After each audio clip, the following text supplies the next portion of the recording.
Hurmatli o'quvchilar, mana bugun yosh kitobxon tanlovining shahar bosqichi o'tamiz. Hozir davomini mana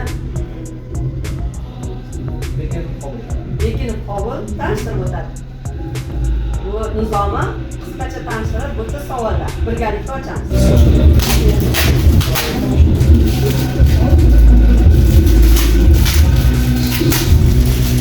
Hali pechatdan o'zilmagan, mana pechat bo'lgan. Mana pechatlar. Mana olinmagan, hammasi joyida. Hamma ko'rib olish mumkin, tayyorgarlik bo'lmagan bo'lsa. Mana o'ylaydi, bitta nimasi ketdi mana. Mana uchinchisi. Mana pechat qurilgan, ochilmagan hali. Hech kim ko'rmagan. Hozir 15 ta 19 3 ta yosh paytasi. O, 30 yoshgacha. 3 ta yosh paytasi. Birinchi 10 yoshdan 14 yoshgacha bor, 10 yoshdan 14 yoshgacha ochamiz. Mana. Menga ana bundan yoshlar, sizga mikrofonni so'rayman.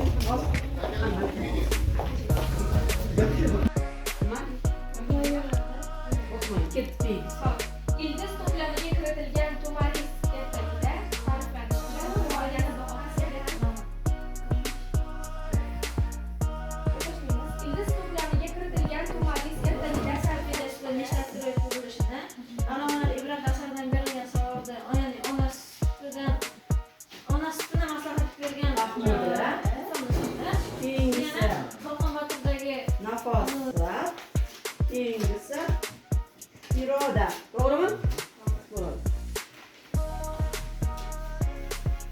Mana bu savollar qanday nom bilan degan edi. Nadar Tumbasi Iben bu italyan asarida keltirilishicha ochko'z qancha tashisa ham ko'zi to'ymaydigan omborchi kim? Qanday sababga ko'ra gvardiyadan ketadi?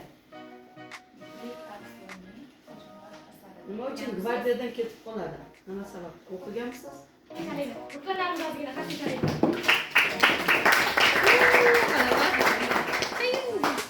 Hayajonlanmaydi bu. Hozir aniqlar. xotira uyg'onsa go'zal. Stol ustiga qo'yilgan bo'ladi. Ko'rib Undan hamma kitob qolgan. Mana. Bu kelgan yosh 10 14 ga.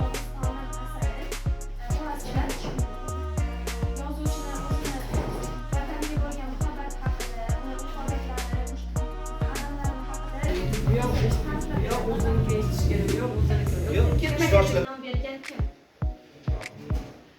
Darian Greyning portreti romanida bu yigitning hayoti namoyandalaridan biri hisoblanadi.